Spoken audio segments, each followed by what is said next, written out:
करेंगे, but SIP खातों को बंद करने की तादाद बढ़ गई है।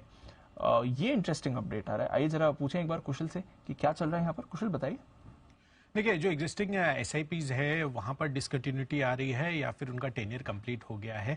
और ये जो अगर आप आंकड़ा देखेंगे उसके कंपैरिजन में जिस तरह से नए एसआईपीज खुल रहे हैं वो रिलेटिवली कम खुल रहे हैं। इनफैक्ट एसआईपी स्टॉपेज रेशियो इसको कहते हैं, यानी कि जो नंबर ऑफ एसआईपीज डिसकंटिन्यूड है divided by number of new SIPs open, तो ये रेशियो ये बढ़ता हुआ दिख रहा है और अब 0.68 का रेशियो ये हो गया है। इसके पहले जनवरी महीने में ये 0.59 था और पिछले 3 सालों का औसतन एसआईपी स्टॉपेज रेशियो केवल 0.51 का था। तो 0.51 के साथ 0.68 का कंपैरिजन करेंगे तो काफी बड़ा आपको जंप यहां पर आता हुआ दिख रहा है। यही नहीं तो 27 महीने की जो रिकॉर्ड ऊंचाई पर यहां पर एसआईपी स्टॉपेज रेशियो दर्ज हुआ है, ये तो एक बात है ही। साथ ही जो फरवरी महीने में 3 मंथ्स रोलिंग बेसिस पर 14.3 लाख से ज्यादा एसआईपी अकाउंट्स बंद हुए हैं, वो भी एक थोड़ा सा चिंता का विषय अभी बन रहा है, क्योंकि पिछले 3 महीनों में अब देखिए प्रति महीने 13 लाख से भी ज्यादा अधिक यहाँ पर एसआईपी अकाउंट्स बंद होते हुए नजर आए हैं।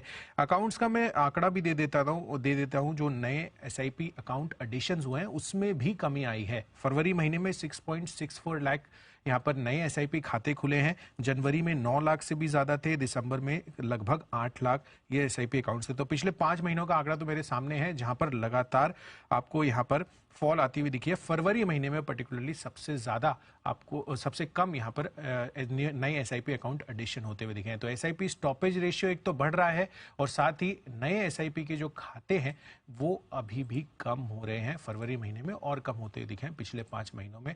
तो सिचुएशन अभी तो अच्छी नहीं लग रही है। सिचुएशन अच्छी नहीं लग रही है जी, ये इंटरेस्टिंग है।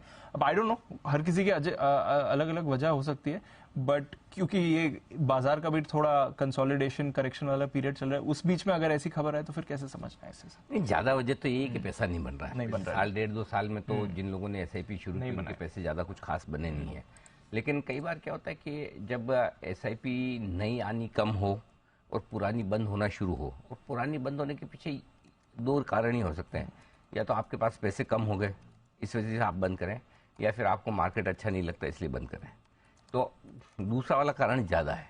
लोगों को लगता है कि मार्केट अच्छा नहीं है, पैसे नहीं बन रहे, क्यों कंटिन्यू करें। 1-2 साल से ज़्यादा पेशेंस होता नहीं है। और एक तरह से वो कई बार एक ऐसा ट्रिगर देता है मार्केट के लिए कि जो कलेक्टिव सेंटीमेंट मार्केट का है वो अगर एकदम निचले स्तरों पर है तो वहीं जाकर ठीक भी होने लगते हैं। ये वन ऑफ द फैक्टर्स होता है। वन ऑफ द फैक्टर्स होता है वो। अब इसका मतलब ये नहीं कि आज का आज हो जाए या 15 दिन बाद हो, और 15 दिन में मार्केट ऊपर नीचे कितना हो जाता है वो एक अलग चीज है, बट वो कहीं न कहीं सेंटीमेंट दिखाता है कि कलेक्टिवली लोग मार्केट को लेकर पॉजिटिव या बुलिश नहीं है।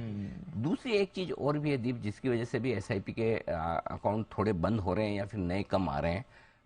फिक्स इनकम में अच्छा पैसा बन रहा है। हाँ। अगर फिक्स इनकम में आपको अच्छे रिटर्न्स मिल रहे हैं, ब्याज दरें इंडिया में इस वक्त हाईएस्ट लेवल के आसपास है, थोड़ी बहुत और बढ़ जाएंगी, 0.5% अगर 1/4% 0.5% बढ़ जाती तो आप बहुत अच्छे इंटरेस्ट रेट सिनेरियो में जाते हैं, जहां पर अगर आप अपना लॉन्ग टर्म पैसा ब्लॉक करें तो आपको इक्विटी की रिस्क के सामने फिक्स इनकम का रिवॉर्ड अच्छा नजर आने लगता है। तो वो भी एक रीजन है कि लोग थोड़ा सा बजाय एसआईपी करने के थोड़ा सा फिक्स इनकम की तरफ जाने की कोशिश कर रहे हैं। तो ये दोनों कारण है दीप, जिसकी वजह से एसआईपी के खाते भी थोड़े बंद हो रहे हैं। आमतौर पर तीसरा कारण एक और होता है जो इस वक्त कम है या नहीं है, और वो ये कि लोगों की कमाई कम हो जाना, नौकरियां छूट जाना। आमतौर पर एसआईपी जो सैलरीड क्लास लोग जो हैं, जिनकी महीने की महीने जो सैलरी या इस तरह की कमाई आती है, वो लोग ज्यादा, नो डाउट बिजनेसमैन भी करते हैं, प्रोफेशनल भी करते हैं, लेकिन ज्यादा सैलरी वाले एसआईपी को प्रीफर करते हैं।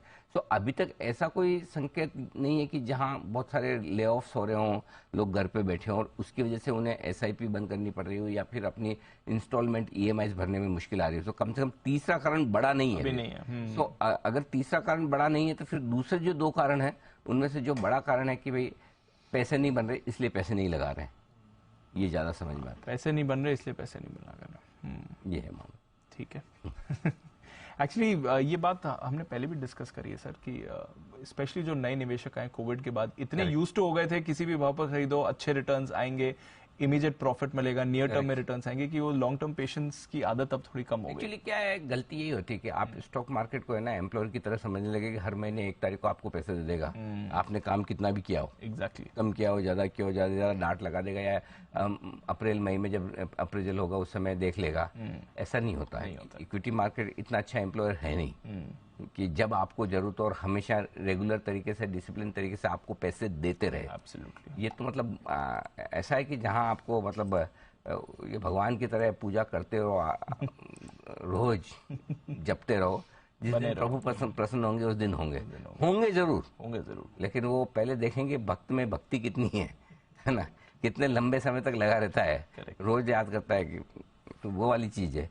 तो आपको मार्केट रूपी भगवान की भक्ति करते रहना पड़ता है, लंबे समय तक करना पड़ता है। जितना आप सोचो उससे ज्यादा समय होता था ना पहले, ऐसा नहीं बताता है ये फलाना ये था जिसने इतने सालों तक ये भगवान की तपस्या की, इस पहाड़ पे जाके फिर प्रभु प्रसन्न हुए हैं, वरदान मिला। हाँ, फिर वरदान मिलता है। तो फिर तो बड़ा वरदान चाहिए तो बड़े समय तक तपस्या करनी पड़ेगी। हाँ, पेशेंस, सीधी सी बात, नेम ऑफ द गेम। ठीक है, जैन साहब कोई व्यू आपका? सर यस बिल्कुल, अनिल जी ने जो कहा बहुत अच्छी बात बोली। ये गुड ईएमआई है। हम लोग एसआईपी को बोलते कि take a sip of SIP, और धीरे धीरे लेते जाइए, और इसको कभी बंद नहीं करना। इनफैक्ट कोरोना के दौरान भी बहुत लोगों ने बंद किया।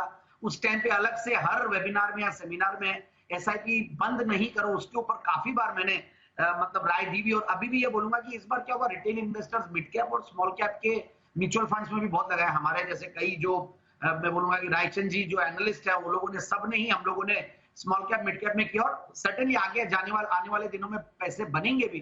बट अभी क्या है कि मिड कैप स्मॉल कैप वैसे ही बहुत अंडर परफॉर्म कर रहा है। मार्केट तो खराब हो ही गया और मिड कैप स्मॉल कैप अच्छा नहीं कर रहे हैं, तो ये एक रीजन था। दूसरा जो अभी अनिल जी ने कहा, फिक्स्ड इनकम इंस्ट्रूमेंट्स, वहां पे बहुत अच्छे रिटर्न बन रहे। Even sitting on a normal FD 8-9%, 7%, कोई भी अगर डेट इंस्ट्रूमेंट में जाते हैं तो एक्स्ट्रा अल्फा जनरेट करने के लिए आप रिस्क क्यों लो, तो ये भी एक आ रहा है। फिर रियल एस्टेट की मैंने थोड़ी देर पहले ही बात की, क्योंकि रियल एस्टेट इज ऑल्सो जो फंक्शन, जो उसका रेंट है, रेंट इज कहीं ना कहीं एक कोरिलेशन है उसका, जो रेट ऑफ इंटरेस्ट है एफडी का, उससे भी।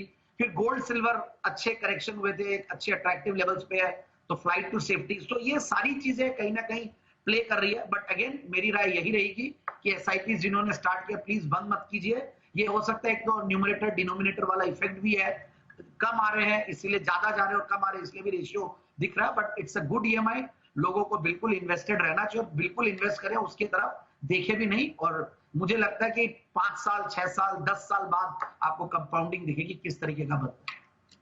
5 साल 6 साल 10 साल बाद कंपाउंडिंग दिखेगी, तो पेशेंस रखना जरूरी है। ये आप समझ लें, अगर आप बाजार में हैं, जरूरी नहीं कि इमीडिएट रिटर्न्स हर बार वैसे रिटर्न्स आए जो आपको 2020 की रिकवरी के बाद 1-1.5 साल के लिए आते हुए दिखे थे। थोड़ा करेक्शन, कंसोलिडेशन भी आपको